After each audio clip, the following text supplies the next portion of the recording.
Hello guys and welcome back to another video.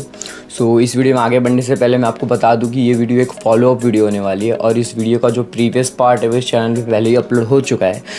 I would से कि आप पहले वो चेकआउट करो, तो उससे आपको ये वीडियो की बेटर अंडरस्टैंडिंग होगी। एंड इस वीडियो में आगे बढ़ने से पहले मैं आपको एक और चीज़ क्लियर करना चाहूँगा, दैट इज़ कि कोई भी मूवमेंट या एक्सरसाइज ख़राब या अच्छी नहीं होती है। It depends on person to person कि उसके गोल क्या है, उसकी अप्रोच क्या है और उस हिसाब से वो अपनी एक्सरसाइज चूज़ करता है। सो rather than hating on any particular movement, आप वो एक्सरसाइज चूज़ करो जो आपके गोल को बेस्ट सूट करती है। And now without wasting any time let's get into the video. Previous video में I mention two terms, mechanical tension and metabolic failure.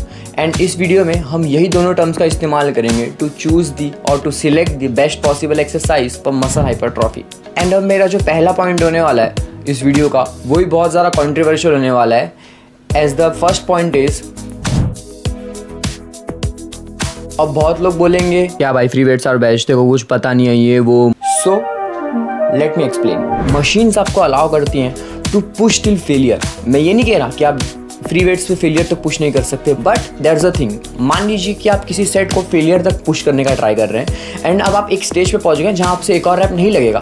सो आप क्या कर सकते हैं, आप मशीन पर हैं तो आप उस वेट को वापस से रिलीज कर सकते हैं और आपको कोई इंजरी या कोई ऐसी चीज़ फेस करनी नहीं पड़ेगी। बट जब आप फ्री वेट्स पर हैं तो आपके मन में एक चीज़ ही रहती है कि अगर मैं इस वेट को प्रॉपर्ली री-रैक नहीं कर पाया मुझे इंजरीज होने के चांसेस हैं। या मान लीजिए कि कोई बंदा बाबल स्क्वाट्स कर रहा है, जब वो बंदा नीचे जाता है तो उसको ये सेंस ऑफ फियर हमेशा रहता है कि अगर वो सेट को कंप्लीट नहीं कर पाया हो सकता है कि उसको वेट को पीछे स्लैम करना पड़ेगा, या तो उसे एक स्पॉटर की ज़रूरत है या तो उसे इंजरी हो सकती है। और इस सेंस ऑफ फियर की वजह से वो फेलियर हिट नहीं करता। बट जब मशीन पे होते हैं तो ये इशू खत्म हो जाता है। ऐसा आपको पता है कि अगर आपसे वेट नहीं भी लिफ्ट हुआ आप उस वेट को रैक कर देंगे आसानी से। एंड इन्हीं रीजंस की वजह से जो मशीन है वो हमें मैकेनिकल फेलियर और मेटाबॉलिक स्ट्रेस, जो बहुत दो इंपॉर्टेंट टर्म है when it comes to muscle hypertrophy और मसल बिल्डिंग, उसमें बहुत अच्छे से हेल्प करती है। एंड अब बहुत लोग बोलेंगे कि मशीन आपको natural range of motion provide नहीं करती है। So let me make it clear, machines में एडजस्टमेंट्स दी होती हैं जिसे आप अपने अकॉर्डिंगली एडजस्ट कर सकते हैं। एंड सेकंड थिंग, 90% लोगों को मशीन के रेंज ऑफ मोशन से प्रॉब्लम होगी ही नहीं। जो कंपनीज जो मशीन डिज़ाइन करती हैं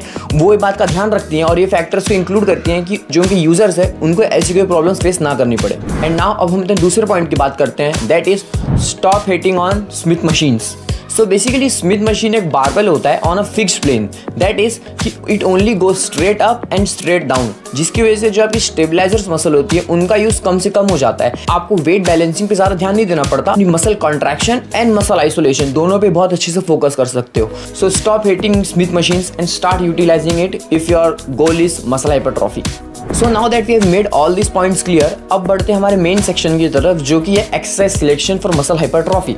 ये एक कॉलम है जहां हम training till failure, muscle isolation, safety, ये पॉइंट्स को नज़र में रखकर हम चेक करेंगे कि weather a particular exercise is good or bad for muscle hypertrophy. Again, there is no such thing as bad exercise, it just depends upon goal to goal. So now let's move to our first exercise, which is already a goated exercise, that is barbell squats.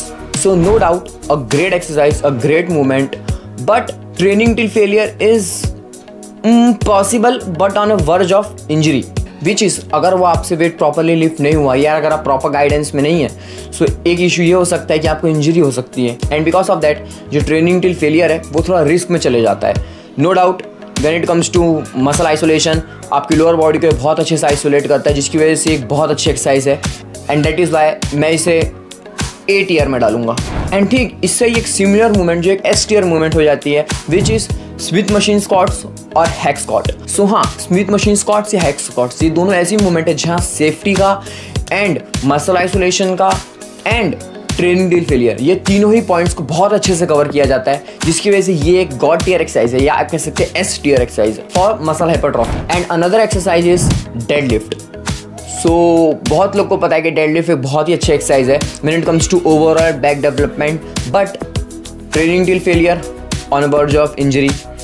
And जो deadlifts हैं उनका जो risk to reward ratio है वो बहुत ज़्यादा कम है। Basically अगर आप अपना 100% इनपुट देते हैं तो आपको जो आउटपुट मिलता है वो मैक्स टू मैक्स 35 to 40% होता है when it comes to muscle building. And when it comes to muscle hypertrophy, अगर हम अपना इनपुट 100% दे रहे हैं तो एटलीस्ट वी नीड कि हम अपना 70 to 80% आउटपुट उससे गेन करें। एंड डेडलिफ्ट्स में वो चीज़ें पॉसिबल नहीं होती, एज डेडलिफ्ट एक बहुत ही ज़्यादा प्योर स्ट्रेंथ बेस्ड एक्सरसाइज है जो कि बहुत कमाल की एक्सरसाइज है। बट मसल बिल्डिंग में इसका गोल बहुत कम है, प्लस इसमें इंजरी के चांसेस भी काफ़ी ज़्यादा होते हैं। So I will put deadlift into C tier when it comes to muscle hypertrophy.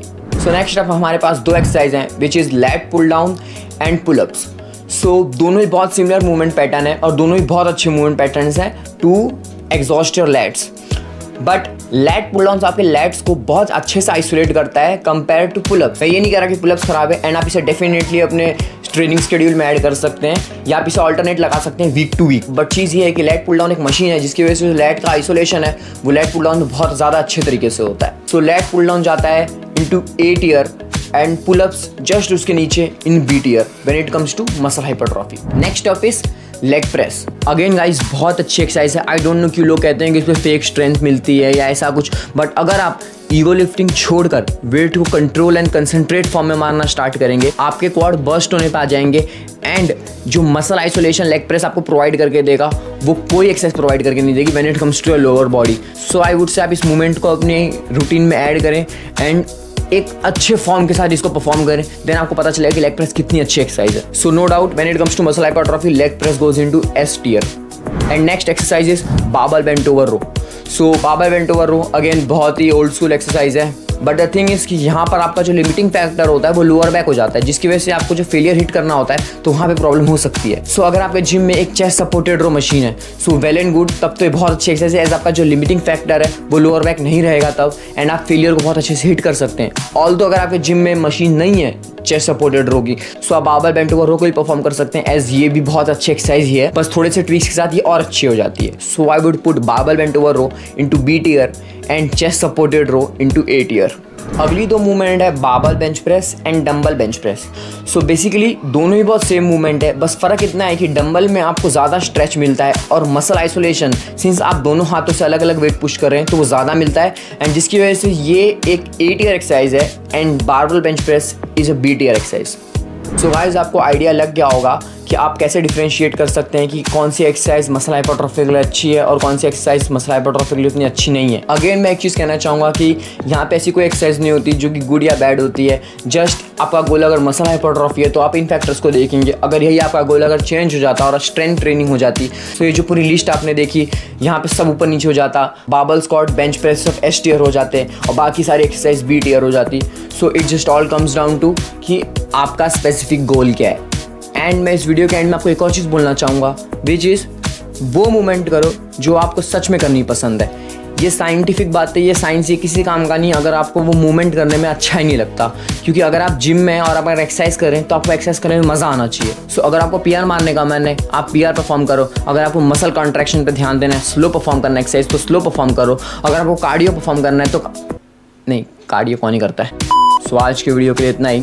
If you really like this video drop a like. Instagram के लिंक डिस्क्रिप्शन में है, आप मुझे कोई भी डाउट हो DM कर सकते हैं, या अगर आप चाहें तो आप मुझे कमेंट सेक्शन में पूछ सकते हैं, मैं आपका रिप्लाई कर दूंगा। Till then I will see you guys in the next video.